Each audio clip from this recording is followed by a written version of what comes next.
بسم اللہ الرحمن الرحیم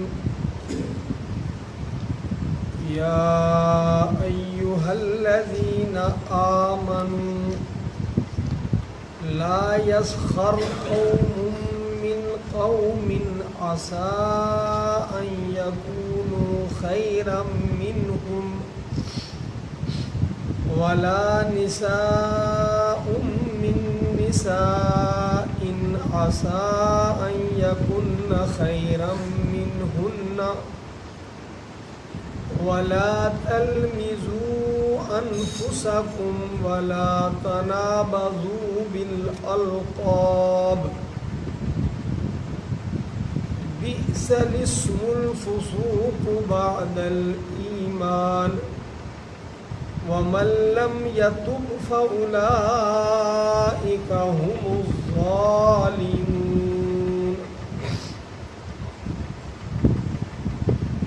یا ایہا الذین آمنوا، اے وہ لوگوں جو ایمان لا چکے ہو، لا یسخر، نہ مذاق اڑائے، قوم، ایک قوم، من قوم، دوسری قوم کا، یا ایہا الذین آمنوا، اے ایمان والو، لا یسخر، نہ مذاق اڑائے ایک جماعت دوسری جماعت کا، عسیٰ، کیا عجب ہے، ان کے، یکونو، ہوں وہ، خیرن، بہتر، منہم، ان سے، ولا نساء من نساء، اور نہ ہی مذاق اڑائیں عورتیں دوسری عورتوں کا، عسیٰ، کیا عجب ہے، ان کے، یکن، وہ ہوں، خیرن، بہتر، منہن، ان سے، ولا تلمزوا انفسکم، اور نہ عیب لگاؤ اپنے اوپر، ولا تنابزوا بالالقاب، اور نہ رکھو دوسروں کے برے لقب، بئس الاسم الفسوق، برا ہے گناہ کا نام ایمان کے بعد، ومن لم یتب، اور جو توبہ نہیں کرتا، فاولئک هم الظالمون، یہی لوگ ہیں ظالم۔ اس سے پہلے آپ حضرات نے جو پڑھا وہ یہ تھا کہ مسلمانوں کے اگر دو گروہ کے اندر، مسلمانوں کی دو جماعتوں کے اندر اختلاف واقع ہو جائے، فرمایا کہ اس سے باہر جو لوگ ہیں، اصحاب دانش و بینش یا ارباب اقتدار، وہ ان اختلاف کرنے والوں، لڑائی جھگڑا کرنے والوں کے درمیان میں صلح کرا دیں۔ دو آدمی، دو فرد بھی اگر آپس میں لڑیں تو ان کی بھی آپس میں صلح کروائیں، اللہ کا خوف رکھیں، اور آپسی اتحاد اور آپسی اتفاق، آپسی بھائی چارگی، اس کے عوض میں اللہ کی رحمت نصیب ہوتی ہے، اور لڑائی جھگڑے کی وجہ سے بندہ یا جماعت اللہ تبارک و تعالیٰ کی رحمت سے محروم ہو جاتی ہے۔ اب یہاں سے آگے مزید بتایا جا رہا ہے کہ جن وجوہات کی وجہ سے آپس میں لڑائی جھگڑا ہونے کے امکانات ہیں، وہ اسباب ہی چھوڑ دو۔ اسلام مجموعہ ہے عبادات، عقائد، معاشرت، معاملات اور اخلاقیات کا۔ اسلام صرف عقیدے کا نام نہیں، اسلام صرف عبادت کا نام نہیں، بلکہ مجموعہ ہے 5 شعبہ جات کا۔ عقائد، عبادات، معاشرت یعنی رہنا سہنا، معاملات لین دین اور اخلاقیات برتاؤ۔ تو جو آیات میں نے آج تلاوت کی ہیں آپ کے سامنے اور ان کا ترجمہ کیا ہے، ان کے دو پہلو، ایک حسن معاشرت کا کہ معاشرے کے اندر مہر و محبت کیسے عام ہو، ہمدردیاں کیسے ایک دوسرے کی حاصل ہوں، اور اخلاقیات کا بھی درس ہے ان آیات مبارکہ میں۔ فرمایا کہ ایمان والوں ایک دوسرے کا مذاق مت اڑاؤ۔ مذاق اڑانے والا جو دوسرے کا مذاق اڑاتا ہے وہ عملاً اور قولاً یہ ثابت کرتا ہے کہ یہ حقیر ہے اور میں بڑا آدمی ہوں، مجھے کیا پرواہ ہے، اس کا مذاق اڑا دوں۔ اور شریعت کے اندر اس طرح مذاق دوسرے کا اڑانا کہ اس کو حقیر سمجھے، اس کو ذلیل سمجھے، یہ حرام ہے، حرام۔ تو فرمایا کہ ایک گروہ، ایک جماعت، ایک جتھا، ایک برادری دوسری برادری کا مذاق نہ اڑائے۔ اور اس آیت کا شان نزول بھی یہ ہے کہ قبیلہ تمیم کے کچھ لوگوں نے غریب مسلمانوں کا مذاق اڑایا۔ غربت بھی سدا کسی ایک گھر میں نہیں رہتی، یہ بھی الٹ پھیر ہوتا رہتا ہے۔ جہاں آج مال و دولت ہے، کل وہ مال و دولت سے محروم ہو سکتے ہیں، جہاں آج غربت ہے وہاں کل مال و دولت آ سکتی ہے۔ تو کسی بھی بنیاد پر دوسروں کا مذاق نہ اڑائیں۔ پہلے تو عموماً یہ ہوتا ہے کہ اسلامی احکامات جو قرآن حکیم کے اندر ہیں تو ایک ہی لفظ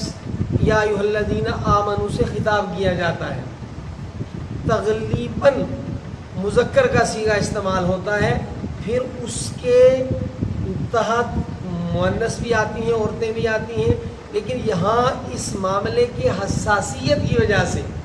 کہ ایک دوسرے کا مذاق اڑانا کتنا بدترین جرم ہے اور کتنی بری خصلت اور عادت ہے، اس کے لیے عورتوں کو الگ منع کیا، مردوں کو الگ منع کیا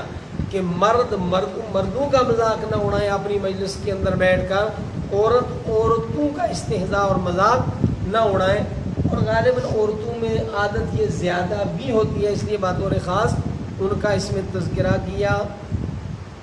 اور یہ بھی اس قرآن پاک کے الگ الگ بیان کرنے کے انداز سے پتہ چلتا ہے، کیونکہ مذاق اڑاتے ہیں جب آمنے سامنے بیٹھے ہوئے ہوتے ہیں تو عورتوں کی اسلام میں مجلس الگ ہوتی ہے، مردوں کی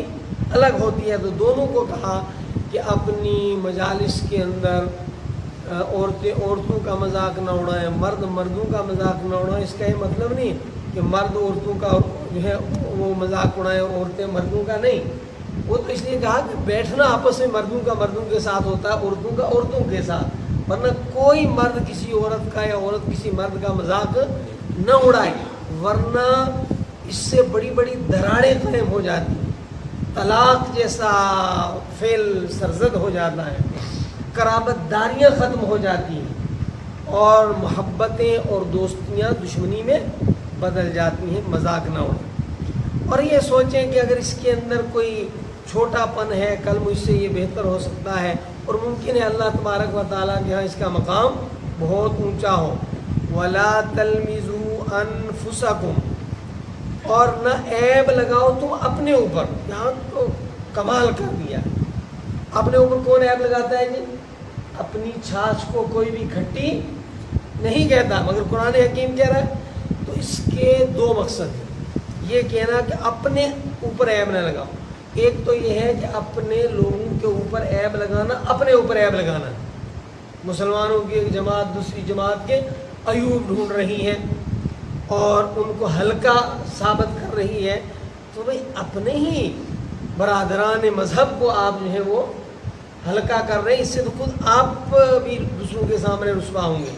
اور دوسرا مقصد یہ ہے کہ جب آدمی دوسرے پر عیب لگاتا ہے تو وہ پھر اس کے اندر عیب ڈھونڈتا ہے، تو گویا یہ جو اپنے اندر اس نے عیب تلاش کروایا دوسرے سے، اس کا موجد اور باعث اور ذریعہ یہ خود بنا ہے۔ جیسے نبی اکرم صلی اللہ علیہ وسلم کا فرمان پاک ہے کہ اپنے ماں باپ کو گالی مت دو. تو صحابہ کرام رضوان اللہ تعالی علیہم اجمعین نے عرض کی یا رسول اللہ صلی اللہ علیہ وسلم اپنے ماں باپ کو گالی کون دیتا ہے؟ فرمایا تم دوسرے کے ماں باپ کو گالی دو گے، وہ بدلے میں تمہارے ماں باپ کو گالی دے گا، تو گویا اپنے ماں باپ کو گالی تم نے خود دی. قرآن حکیم میں تو یہاں تک ہے وَلَا تَسُبُّوا الَّذِينَ يَدْعُونَ مِن دُونِ اللَّهِ کہ اللہ کے علاوہ لوگ جن کو پکارتے ہیں، فرمایا تم انہیں گالی مت دو، ان کی جو ہے کمزوری بیان کرو، ان کے معبودان باطلہ ہونا بیان کرو، مگر دوسرے کے معبودوں کو بھی جو باطل ہیں غلط ہیں ان کو بھی برا مت کہو. کیوں؟ فرمایا وہ تمہارے معبود برحق کو گالیاں دیں گے. تم اس جماعت کے عیب، اس طبقے کے، اس گروہ کے، اس جتھے کے عیب ڈھونڈو گے، وہ تمہارے عیب ڈھونڈیں گے، تو پھر یہی کام کرتے رہو. وَلَا تَلْمِزُوا أَنفُسَكُمْ اور نہ آپس میں ایک دوسرے کے گناہ ڈھونڈو. وَلَا تَنَابَزُوا بِالْأَلْقَابِ اور نہ پکارو ایک دوسرے کو برے لقب سے. کسی کو یہ کہنا زانی کہہ کر پکارنا، شرابی کہہ کر پکارنا. کوئی مسلمان ہوا ہے، پہلے اس کے آباء و اجداد جو ہیں وہ غیر مسلم تھے، تو اس کا کہنا وہ کافر کے بچے ہیں، یا کوئی بھی ایسا لفظ اس کے لیے استعمال کرنا سامنے والے کے لیے کہ جس کو وہ برا سمجھے. کوئی بندہ یہ سمجھے کہ مجھے میری برادری کے نام سے نہ پکارا جائے، کوئی یہ سمجھے کہ مجھے میری ریاست کے نام سے نہ پکارا جائے، پھر آپ اس کو پکارتے ہیں بلا وجہ حقارت کی وجہ سے، تو یہ جرم ہے، یہ حرام ہے، یہ بہت برا ہے. اگر کوئی بلا وجہ کسی کے اوپر جو ہے وہ زنا کی تہمت لگاتا ہے تو اس کے اوپر تو حد قذف جاری ہوگی. لیکن اس کے علاوہ بھی اگر کسی کو آپ برے لقب سے پکارتے ہیں، جس لقب کو وہ اپنے لیے پسند نہیں کرتا، کسی کو کالیا کہیں، کسی کو کچھ ایسا کہیں، تو باقاعدہ اس کو حق حاصل ہے کہ وہ حد کے عزت کا کیس دائر کرے عدالت کے اندر. اور جج صاحب کو چاہیے، قاضی صاحب کو چاہیے، مولوی صاحب کو چاہیے کہ اس کے اوپر تعزیر لگائیں، اس کو سزا دیں کہ اس کو کیا حق ہے دوسرے کو تکلیف دینے کا. دوسرے کو پکارو اچھے نام سے، ٹھیک ہے، بھائی کہہ کر پکارو، چچا کہہ کر کے پکارو، یا اسی طریقے سے اور کوئی وصف ہے، خصوصیت ہے اس کے اندر، تو اس کے ذریعے اس کو پکارو. بئس الاسم الفسوق بعد الایمان، ایمان کی دولت ملنے کے بعد پھر آدمی کو فاسق کا نام لگے، یہ بہت بری بات ہے. اب جب اللہ رسول پر آپ ایمان لائے ہیں تو اچھے کام کرنے چاہیے. وَمَن لَّمْ يَتُبْ اور اگر ایسا گناہ سرزد ہو گیا ہے، کسی کی دل آزاری کی ہے، کسی کو برے نام سے پکارا ہے، تو یہ ایسا گناہ ہے کہ آپ توبہ کیجیے. اور اگر توبہ نہیں کریں گے تو پھر آپ ظالم ہیں، ظلم کرنے والے ہیں، اور ظلم اللہ تعالیٰ کو بڑا ناپسند ہے. غرضے کہ ایک دوسرے کا مذاق نہ اڑائیں، ایک دوسرے کے عیب نہ تلاشیں، ان کو عیب نہ لگائیں، ایک دوسرے کو برے ناموں سے نہ پکاریں. اور اگر ایسا کہیں سرزد ہو گیا ہے تو توبہ کریں، اور اگر توبہ نہیں کریں گے تو پھر ظالم ہوں گے. اللہ تبارک و تعالی ہماری حفاظت فرمائے.